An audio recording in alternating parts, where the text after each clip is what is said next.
오늘 또 우리 하나님 아버지께서 주시는 은혜와 평강이 충만하시기를 바랍니다. 오늘 우리가 읽은 본문은 아사 왕에 대한 이야기예요. 이스라엘은 솔로몬 다음에 나라가 남북으로 분단됩니다. 그래서 각각 거의 20명 정도씩 왕이, 약 40명의 왕이 통치를 하는데, 남쪽 유다에 선한 왕들이 몇 명 있었죠. 오늘 아사 왕은 그 중에 한 명입니다. 5번째 왕이에요. 첫 번째는 다윗, 두 번째는 누구죠? 솔로몬, 세 번째는 르호암, 네 번째는 잘 몰라도 됩니다. 네 번째는 아비야, 그리고 5번째가 이 아사 왕이에요. 이 아사 왕은 41년간 왕의 자리를 지켰습니다. 굉장히 긴 기간 동안 왕의 자리를 지켰죠. 성경으로 역대하에는 14장부터 16장까지 3장에서 이 아사 왕의 모든 행적을 기록하고 있습니다. 아사 왕의 그 신앙을 보면 전반기에는 너무너무 좋았어요. 근데 이제 후반기에 가면서 이제 안타까운 모습을 보여주고 있죠. 우리 역대하 14장 2절 3절만 같이 한번 읽어볼까요? 시작. 아사가 그의 하나님 여호와 보시기에 선과 정의를 행하여 이방 제단과 산당을 없애고 주상을 깨뜨리며 아세라상을 찢고. 네, 자 14장 그 뒤로 쭉 가서 8절로 12절을 같이 읽어보겠습니다. 시작. 아사의 군대는 유다 중에서 큰 방패와 창을 잡는 자가 30만 명이요 베냐민 중에서 작은 방패를 잡으며 활을 당기는 자가 28만 명이라. 그들은 다 큰 용사였더라.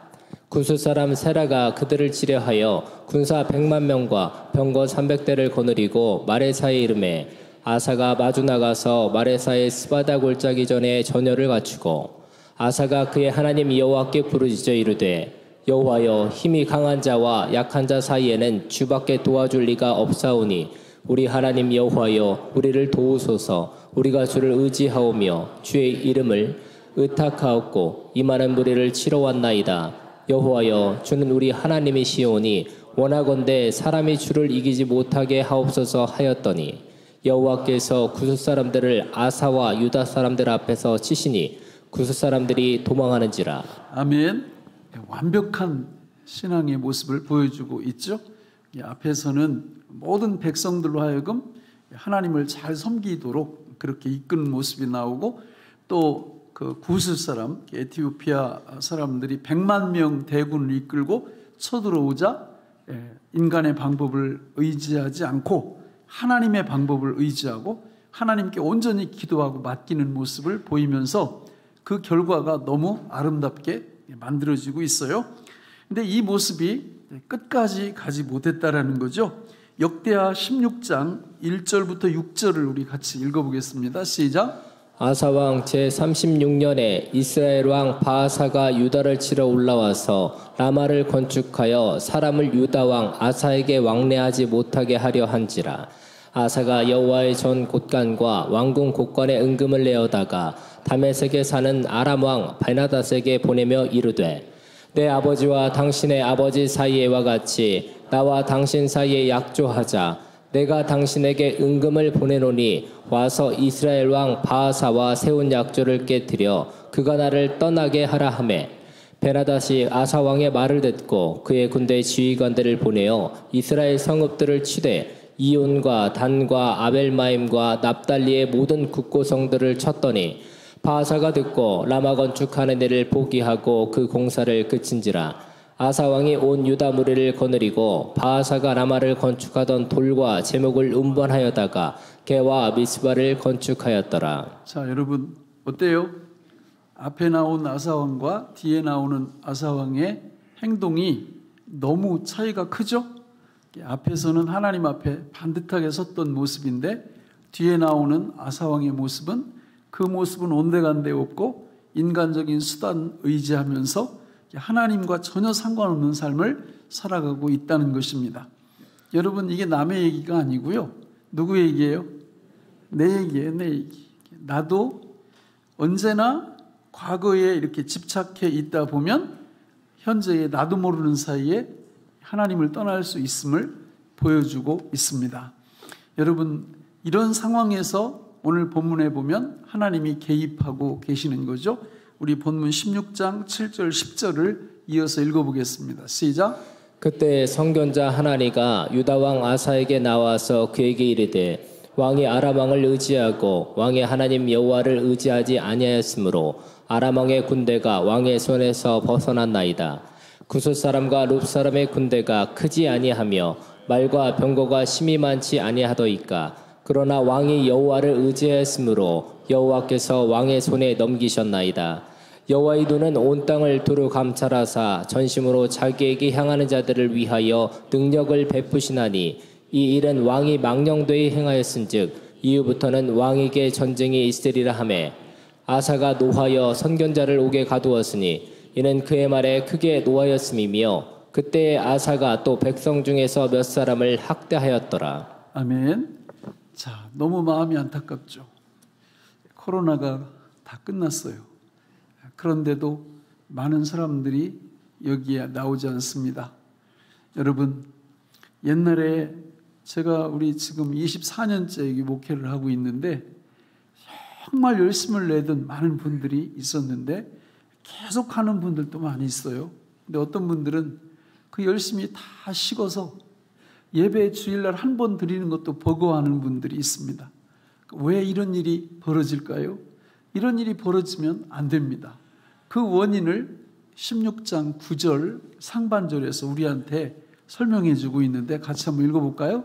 여호와의 눈은 온 땅을 두루 감찰하사 전심으로 자기에게 향하는 자들을 위하여 능력을 베푸시나니. 우리가 하나님 앞에서 믿음 생활을 잘 하려면 다른 방법이 없어요. 뭘 받아야 돼요? 하나님께로부터?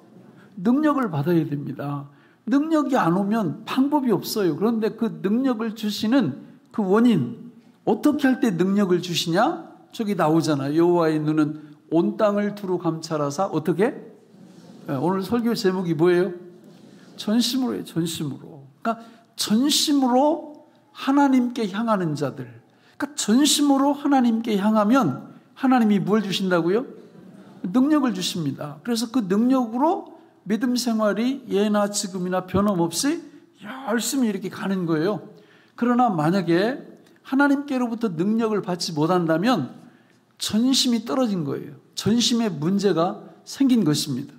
여러분, 이 전심으로 우리가 하나님 앞에서 믿음 생활을 하게 되면 능력이 우리한테 들어오고 그 능력으로 또다시 전심, 능력, 이게 왔다 갔다 하면서 우리의 신앙을 천국까지 쭉 이끌어가는데 결정적인 역할을 하는 것입니다.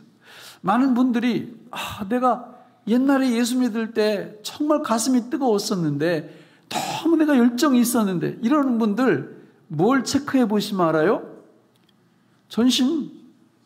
옛날에 여러분 처음에 예수 믿고 막 처음 사랑에 저 가슴이 뜨거워지고 이럴 때 보면 그 전심으로 하나님을 대부분 섬겨요. 뭘 해도 전심으로 합니다. 그러니까 불이 붙는 거예요. 그런데 어느 날 이제는 하나님이 별 필요가 없는 거예요. 왜? 따박따박 월급 들어오죠. 물질적으로 부유해지죠. 등 따쓰고 배부르죠. 이러면 나도 모르는 사이에 하나님께 향하던 전심이 문제가 생기는 거예요.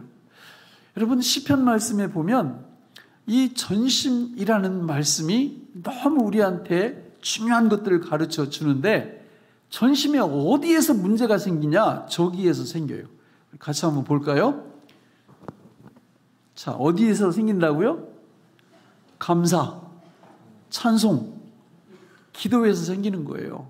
거기 다 저 말이 들어가 있어요. 우리 시편 9편 1절 같이 읽어볼까요? 시작. 내가 전심으로 여호와께 감사하오며 주의 모든 기이한 일들을 전하리이다. 그 다음에 시편 86편 12절 표를 띄워놓으세요. 바꾸지 말고. 주 나의 하나님이여 내가 전심으로 주를 찬송하고 영원토록 주의 이름에 영광을 돌리우리니. 그 다음에 시편 119편 58절 시작. 내가 전심으로 주께 간구하였사오니 주의 말씀대로 내게 은혜를 베푸소서. 결국 아사 왕은 통치 전반기에는 전심으로 뭐 했다는 거예요? 하나님 앞에 감사했다는 거고요. 전심으로 하나님을 찬송했다는 거고, 전심으로 하나님께 기도했다는 거예요. 그런데 후반기에 오면서 저 전심에 문제가 생긴 것입니다. 그러다 보니까 위기가 딱 닥쳐오니까 벌써 이 반응이 달라요. 처음에는 다 모든 걸 하나님의 방법대로 처리하던 사람이 이 전심에 문제가 생기니까 인간적인 수단과 방법을 동원하고 있다는 거죠. 우리들도 마찬가지입니다. 여러분, 우리 어떤 위기가 딱 닥쳤을 때 우리가 어떻게 반응하는지를 보세요. 하나님의 방법으로 반응한다면 우리는 이 전심의 문제가 아마 없을 거예요. 그런데 인간적인 수단을 계속 동원한다면 전심의 문제가 있는 것이고요. 그 결과가 좋지 않다는 겁니다. 우리 하나씩 이 세 가지를 살펴보면서 은혜 나누기를 원합니다. 자, 첫 번째, 전심으로 하나님께 뭐 하라고요? 감사하라, 감사하라. 시편 9편 1절 읽습니다. 시작. 내가 전심으로 여호와께 감사하오며 주의 모든 기이한 일들을 전하리이다. 아멘. 전심으로 여호와께 감사한다는 것은 그냥 쉽게 말하면 범사에 항상 감사를 입에 달고 산다, 그런 뜻이에요. 전심으로 감사가 그런 겁니다. 여러분, 제가 육하원칙으로 이렇게 해가지고 그 감사를 이렇게 하면 이게 전심으로 감사하는 거다, 이렇게 만들어 놨어요. 우리 같이 한번 보겠습니다. 그 6가지. 자, 누가 감사하는 거예요? 내가 감사하는 거예요. 언제 하는 거예요? 항상 아침에, 점심에, 저녁에 좋은 일이 있을 때, 나쁜 일이 있을 때 감사하는 겁니다. 어디서 감사하는 거예요? 가정에서, 일터에서, 교회에서, 삶의 모든 영역에서, 현장에서 감사하는 거예요. 우리가 계속 돌려보세요. 무엇을 감사하는 거예요? 일어나는 모든 일에 대하여 감사하는 것입니다. 왜 감사하는 거예요? 하나님이 창조자이시고 하나님이 구원자이시고 통치자이시기 때문에 우리 삶 속에 일어나는 그 모든 일도 다 하나님이 기억하고 계시고 알고 계시고 섭리 중에 계세요. 믿습니까? 이걸 믿지 않으면 어떻게 할까요? 감사 대신 뭐가 나올까요? 원망, 불평, 짜증, 이런 게 나옵니다. 어쩔 수 없어요. 우리는요, 우리 삶 속에서 입에서요, 감사 아니면 원망, 불평 둘 중에 하나가 나와요. 그런데 만약에 원망, 불평을 한다면 어떻게 될까요? 저도 해본 적이 많아요. 뭐 힘든 일이 막 2개, 3개 겹치면 아이고 이러고 막 원망 속으로 이렇게 짜증내고 막 이러면 그때 한 5초 동안 좋아요. 스트레스 풀리는 것 같잖아요. 확 이렇게 해버리면. 근데 끝나고 나면 그게 2배, 3배로 몰려옵니다. 그런데 만약에 감사를 드려요, 하나님 앞에. 이거 하나님이 통치하시고 다스리시고 주관하시는 거니까 합력해서 분명히 선을 이루실 거야. 그리고 감사를 드려보면 기적이 일어납니다. 예, 어떤 기적이 이따 말씀드릴게요. 자, 우리가 어떻게 감사하는 거예요? 생각과 마음으로. 그러니까 생각, 마음에서 원망, 불평을 아예 그냥 싹을 없애버리는 거예요. 그리고 말과 행동으로 입을 벌려서 하나님 앞에 실제로 감사하는 겁니다. 그리고 주일날이 되면 뭘로? 감사 예물로. 그래서 감사 헌금 드리는 거예요. 하나님 앞에. 그렇게 감사하는 거예요. 이렇게 감사를 하면 하나님께서 시편 50편 23절에 보니까 이런 축복을 약속하시죠. 감사로 나를 영화롭게 하나니 그의 행위를 옳게 하는 자에게 내가 하나님의 구원을 보이리라. 하나님께 감사하면요, 모든 게 뭘로 다 결론 나요? 구원으로 결론이 나요. 나한테 좋은 일이 있어서 감사를 하면 그게 더 좋은 쪽으로 우리한테 구원의 열매를 주고요. 힘들고 어려운 일이 있었는데 그걸 하나님 앞에 감사로 영광을 돌리면 하나님께서 거기로부터 우리에게 구원받게 해주신다는 거예요. 믿습니까? 그러니까 이 감사를 할 때 어떻게 하라고요? 전심으로. 여러분, 전심이 중요해요. 전심이. 저는 오늘 말씀 준비하면서 이게 보니까 이게 저 세 단어를 합치면 한 단어로 뭐예요? 여러분, 감사, 찬송, 기도, 이거 한 단어로 뭐예요? 예배잖아요. 예배. 그러니까 전심으로 하나님 앞에 뭐 하라는 거예요? 예배하라는 거예요. 예배자가 딱 되면 여러분 하나님께 대해서 이 전심으로 이루어지는 이것이 정상적으로 되면 사람에 대해서 이루어지는 모든 일은 볼 것도 없어요. 여러분 누가 승진 잘해요? 회사에서? 인간관계 전심으로 진정성을 갖고 하는 사람들이 대부분 승진합니다. 그렇지 않아요? 그렇잖아요. 누가 사업 잘해요? 사람들과 관계에 있어서 전심으로 인격적으로 대해주는 이런 사람들이 잘한단 말이에요. 그러니까 이게 너무 중요한 거예요. 이게 전심으로 우리 삶 속에서 뭔가 한다라는 건. 근데 이게 먼저 우선권이 어디 있냐? 누구한테 전심으로 해야 돼요? 하나님께 전심으로. 그래서 이 믿음생활 가이드의 1면, 4면에 보면 거기 감사 제목이 1면에 7가지, 4면에 5가지를 제가 거기 써놨어요. 볼까요? 1면에 있는 7가지. 첫 번째, 어떻게 감사하다고요?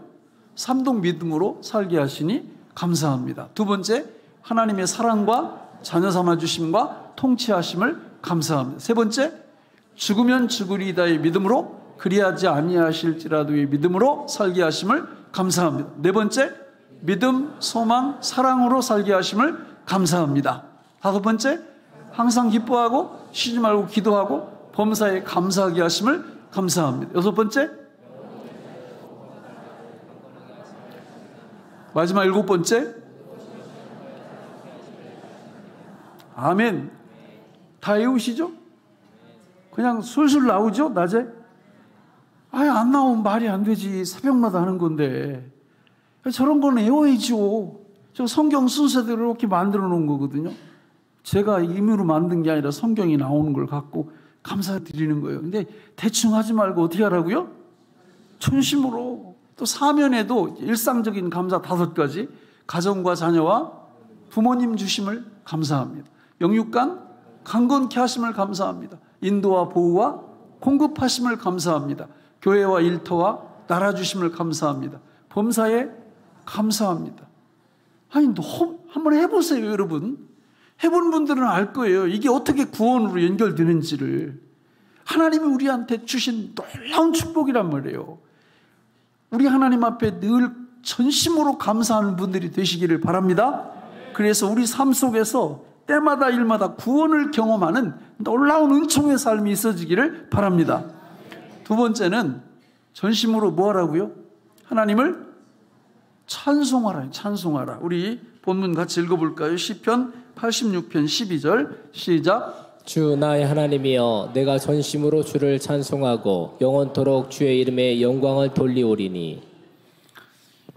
찬송을 하는데 어떻게 한다고요? 전심으로 찬송을 한다. 전심으로. 그러면 그 결과가 하나님 앞에 뭘 돌려요? 영광을 돌려요. 하나님이 우리를 통해서 받으시려고 하는 게 영광이에요. 영광. 우리 지으신 목적이 그분의 영광을 위해서 지으셨거든요. 근데 영광 돌리는 방법이, 가장 좋은 방법이 그분을 찬송하는 거예요. 찬송. 이 찬송은 이게 어떻게 해야 되느냐면 어떻게 해야 돼요? 전심으로. 써 있잖아요, 저기. 전심으로 주를 찬송하고. 그러니까 대충 찬송하면 되겠어요, 안 되겠어요? 안 됩니다. 전심으로 찬송을 하면요, 하나님께는 영광이 되지만 우리한테는 어떤 은혜가 임하느냐면 시편 22편 3절을 보세요. 같이 읽겠습니다. 이스라엘의 찬송 중에 계시는 주여 주는 거룩하시니이다. 하나님이 어디에 계신다고요? 찬송 중에. 이게 무슨 뜻이에요? 우리가 찬송 드릴 때 하나님께 영광도 돌리지만 우리 영혼에 강력한 하나님의 임재가 임한다 그 말이에요. 하나님의 함께 하심을 경험하는 분이엘의 축복을 우리가 경험한다는 거죠. 거기 시편 104편 4절도 마찬가지예요. 같이 읽어볼까요? 감사함으로 그의 문에 들어가며 감사함으로 그의 궁정에 들어가서 그에게 감사하며 그의 이름을 송축할지어다. 감사를 하면 그의 문에 들어가는데요, 찬송하면 어디 들어간다고요? 그의 궁정에, 하나님 계신 곳에 들어간다는 거예요. 우리가 찬송할 때 하나님의 강력한 임재를 경험한다 그 말이죠. 그러니까 우리가 하나님 앞에서 이 찬송을 할 때 어떻게 해야 되느냐면 제대로 전심으로 하나님을 찬송해야 됩니다. 제가 이렇게 찬송 부르면서 이렇게 성도님들 이렇게 보면은 금붕어처럼 입을 별로 안 벌려. 그렇게 찬송하면 안 돼요. 찬송할 때는 입을 어떻게 벌려요? 크게 벌리고. 박자 틀려도 괜찮아요. 뭐 그 성경에는 박자는 안 나오잖아. 그죠? 전심으로 하라고 했지 박자 맞춰서 하라고 그랬어요. 그러니까 크게 벌려가지고 그냥 음정 안 맞아도 괜찮아요. 음정은 여기 앉는 분들이나 조금 맞추시면 되고, 여기서는 음정 안 맞아도 그냥 전심으로 하나님을 크게, 입을 크게 벌리고 찬송을 해보면 이 말씀이 무슨 얘기인지 알아요. 그러니까 찬송을 부르는 등 많은 등 이렇게 하는 분하고 입을 크게 벌려서 전심으로 찬송하면 여기 나와 있는 이 말씀이 그대로 임해요. 하나님께 영광 돌리고 우리에게는 그분의 궁정으로 우리를 이끌고 들어간단 말이에요. 그분의 임재 속에서 하나님을 경험하는 놀라운 은총이 찬송 속에 있다라는 겁니다. 그러므로 여러분, 우리가 하나님 앞에서 주로 언제 찬송해요? 예배 시간에 예배 시간에. 그러니까 가능하면 예배 시간에 다 이렇게 오세요. 여기 주일날도 여기 오시고 새벽에도 오시고 또 언제요? 수요일날에도 오시고. 진짜 찬양만 한 40분 언제예요? 금요일날. 너무 좋아, 너무 좋아. 이거 저는 뭐 금요일을 안 빠지잖아요. 그러니까 앉아가지고 그냥 40분 동안 입을 어떻게 벌린다? 크게 벌려요. 모든 찬송은 정말 의미가 있어요. 의미가 하나님을 높여드리는데요. 그러니까 뭐 곡조가 나한테 좀 안 맞는다고 해도 그 아무 상관도 없는 거예요. 아니 뭐 그 찬송을 나오기위해서 부릅니까? 하나님께 영광 돌리라고 부르는 건데. 그러니까 입을 크게 벌리고 부르다 보면 하나님이 나에게도 은혜를 주세요. 그래가지고 그 찬송이 계속 이어지게 만들면서 그 은혜가 보통 은혜가 아닌데 나오셔야 말이지. 예? 저 위까지 그냥 꽉 차서 금요일날 하나님의 이름을 높여드리시자고요.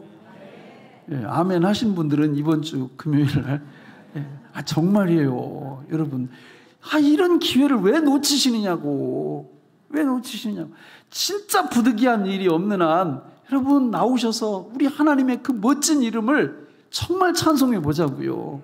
예, 여기 이사야 43장 21절 보세요. 뭐라고 써있나? 시작. 이 백성은 내가 나를 위하여 지었나니 나를 찬송하게 하려 함이니라. 창조의 목적이 찬송.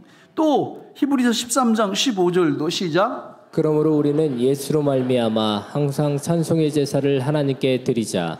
이는 그 이름을 증언하는 입술의 열매니라. 아멘. 아사 왕은 지금 이 두 가지 실패한 거예요. 처음에는 전심으로 감사를 잘했어요. 아까 읽어봤잖아요.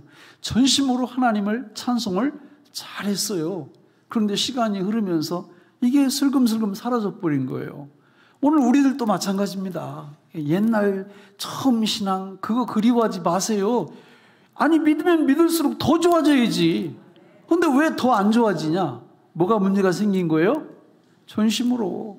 여기서 문제가 생기면 다 이렇게 무너지는 거예요. 저는 우리 모든 성도님들의 신앙이 다시 수축하고 일어나는 역사가 있기를 바랍니다. 마지막 세 번째는 전심으로 하나님께 기도하라 이렇게 말씀합니다. 자, 시편 119편 58절 같이 읽어볼까요? 시작.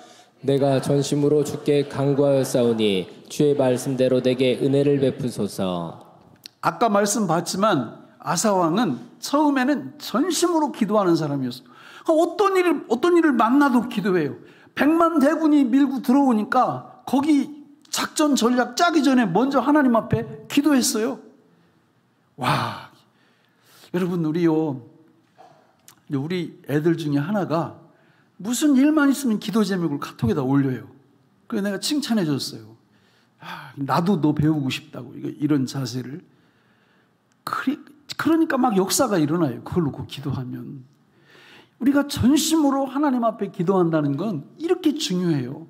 그런데 예수님께서 전심 기도를 이렇게 말씀하셨거든요. 마태복음 7장 7절로 8절 같이 읽겠습니다. 시작. 구하라 그리하면 너에게 주실 것이요 찾으라 그리하면 찾아낼 것이요 문을 두드리라. 그리하면 너에게 열릴 것이니 구하는 이마다 받을 것이요 찾는 이는 찾아낼 것이요 두드리는 이에게는 열릴 것이니라. 아멘. 예수님께서 가르쳐 주신 이 전심으로 하는 기도는 어떻게 하는 거라고요? 구하고 찾고 두드리는 거예요. 근데 시편에 그게 다 나오더라고. 구하고 찾고 두드리는 게. 시편 119편에 보면, 자, 구하는 거 한번 볼까요? 자, 여러분 어디를 보시느냐면 시편 119편 2절을 같이 보겠습니다. 시작. 여호와의 증거들을 지키고 전심으로 여호와를 구하는 자는 복이 있도다. 할렐루야. 아멘. 여러분, 우리가 구하는 기도를 할 때 필요한 거 구하는 거 좋아요. 괜찮아요. 그런데 저 말씀에 보면 누구를 구하라고 그래요? 여호와를. 그러니까 여호와가 주시는 그거 말고 여호와 그분 자체를 구하라는 거예요. 자, 저게 너무 중요한 겁니다. 우리는 그냥 뭐가 문제가 생기면 요것만 붙잡고 막 구하려고 그러잖아요. 일단 그렇게 하지 마시고 그건 뒤에서 기도하고 첫 번째는 누구를 구하라고요? 여호와, 그분을 구하, 그분을. 그래서 그분을 어떻게 구하는 거냐? 그것도 여기 나와요. 하나님의 이름 15가지. 저거를 구하라 그 말이에요. 엘로힘을 구하고 엘로이를 구하고 엘엘리온을 구하고 엘샤다이를 구하고 쭉 해서 여호와, 여호와 라파, 여호와 삼마까지 여호와를 구하, 여호와를. 그렇게 해보세요. 하나님 앞에 어떤 문제가 생겼을 때 하나님 이렇게 불러도 되죠. 근데 여호와 하나님 이렇게 불러도 되죠. 엘로힘의 하나님 이렇게 불러도 되죠. 그렇게 그분을 구하라, 그분을 구하게 될 때 우리 하나님께서 움직이기 시작하세요. 이런 축복을 우리가 경험해야 될 줄로 믿습니다. 여러분, 두 번째는 찾으라 그래요. 찾으라. 그것도 시편 119편 10절에 나오는데 같이 읽어볼까요? 시작. 내가 전심으로 주를 찾았사오니 주의 계명에서 떠나지 말게 하소서. 아멘. 누구를 찾는다고요? 주님을 찾는다고요. 앞에 구하는 것과 마찬가지요. 성부 하나님을 찾으세요. 성자 예수님을 찾으세요. 성령 하나님을 찾으세요. 성부 하나님은 그 15개이 됐고 성부 예수님은 성경이 어떻게 나와요? 요한복음에 보니까 내가 곧 길이요 진리요 생명이니. 주여 이렇게 부를 때 우리가 자 우리 주여 한번 부르고 외칩시다. 또 기도합시다. 이럴 때 주여 이렇게 할 때 그 마음속에 우리 주님이 우리 예수님이 어떤 분이신데 길이고 진리고 생명이에요. 부활이고 생명이에요. 고린도전서 1장 30절로 31절에 보면 너희는 하나님께로부터 나와 그리스도 예수 안에 있고 예수는 하나님께로부터 나와서 지혜와 의로움과 거룩함과 구원함이 되셨다고 말씀해요. 주여 할 때 그걸 생각하면서 찾으라 그 말이에요. 성령님은요, 이사야 11장 2절에 보니까 같이 읽어볼까요? 시작. 그의 위에 여호와의 영 곧 지혜와 총명의 영이요 모략과 재능의 영이요 지식과 여호와를 경외하는 영이 강림하시리니. 자, 성령 하나님이 6가지로 언급이 돼요. 그 이후에 여호와의 영이신데 곧 지혜와 총명의 영, 모략과 재능의 영, 지식과 여호와를 경외하는 영이 예수님께 강림하신다는 말씀인데 그 예수님이 우리 안에 계시니까 저 6가지 성령님이 우리 안에서 작동하신다 그 말이에요. 그 성령님을 찾으라. 그 성령님을 찾게 될 때 아니 뭐가 문제요? 지혜와 지식과 모략과 재능과 또 지혜 이런 것들이 성령님 안에 다 계시고 그분이 우리 안에 계시는데 그걸 찾아보세요. 그걸 찾다 보면 아마 대부분 문제가 거의 다 해결될 거래요. 이런 복을 받으시기 바랍니다.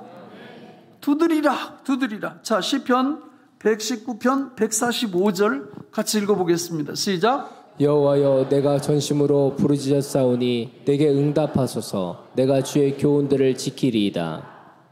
두드린다는 거는요, 구하고 찾는 걸 강하게 한다는 뜻이고요. 두드린다는 거는 부르짖는다는 뜻이에요. 하나님 앞에 부르짖게 될 때 어떤 축복이 임하느냐? 놀라운 축복이 임합니다. 여러분, 예레미야 33장 2절 3절을 같이 읽어볼까요? 시작. 이를 행하시는 여호와 그것을 만들며 성취하시는 여호와 그의 이름을 여호와라 하는 이가 이와 같이 이르시도다.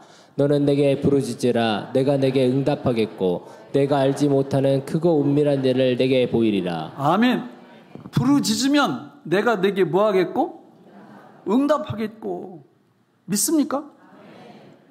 여러분, 내 배우자가 예수를 안 믿어요. 그럼 나중에 어디 가요, 이분이? 지옥 가지요. 예수님 안 믿는데 어떻게 지옥으로 안 가요? 지옥까지. 가도 괜찮죠? 안 되나요? 그럼 어떻게 하실 거예요? 부르짖어야지. 예? 정말 그렇게 기도해 보세요. 딱 정해, 한 달 동안 교회에 나와가지고 하나님 앞에 다른 기도 하지 말고 내 남편, 내 아내, 영혼 구원을 위해서 정말 부르짖어 봐요. 어떻게 부르짖어요? 전심으로. 목이 쉬도록. 예? 이 예배당 천장이 뚫리도록. 그렇게 부르짖는 거죠. 아니, 해보시라니까. 우리 자식들 예수 안 믿어요. 그냥 그대로 가면 어디 가요? 가도 되죠? 안 돼요? 그럼 어떻게 하실 거예요? 우리가 할 수 있는 거는 부르짖는 것밖에 없어요. 작정을 하시라, 작정을. 한 달이고 두 달이고 아니면 하나님이 구원시켜 주실 때까지 내가 새벽에 나와서 내가 부르짖겠다. 예? 몸이 아파요. 어떻게 하실 건데요? 아니, 저기 말씀하고 있잖아요. 너는 내게 부르짖으라. 내가 내게 응답하겠고. 작정하는 거죠. 그리고 나을 때까지 아니면 한 달, 두 달 정말 주님 앞에 나와가지고 부르짖어요. 부르짖어. 어떻게? 전심으로. 천사들이 시끄럽다고 할 때까지. 예? 할렐루야. 하나님이 약속해 주셨잖아요. 그러면 하나님이 응답을 하신다는 거죠. 말씀을 맺겠습니다. 아사 왕은 통치 전반기에 너무 멋진 모습을 우리에게 보여주었지만 후반기에 너무 안타까운 모습을 우리에게 보여주고 있습니다. 이 말씀은 우리에게도 그대로 해당되고 그대로 적용되는 말씀입니다. 아사 왕은 처음에는 전심으로 하나님께 감사했고 전심으로 하나님을 찬송했고 전심으로 하나님께 기도했지만 통치 후반기에는 그렇게 하지 않았습니다. 그 결과 그는 큰 곤경에 처하게 된 거죠. 오늘 우리들도 마찬가지입니다. 우리 신앙을 점검하시기를 바랍니다.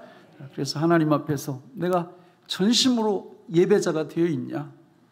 전심으로 하나님 앞에 예배자가 딱 되면 다른 거, 사랑과 관련된 건 신경 안 써도 돼요. 잘하게 되어 있어요. 원리가 그래요. 이런 놀라운 축복이 우리 모두에게 임하기를 주님의 이름으로 축원합니다. 기도하겠습니다. 하나님 아버지, 오늘 우리에게 주신 이 말씀이 생명의 양식이 되게 하여 주옵소서.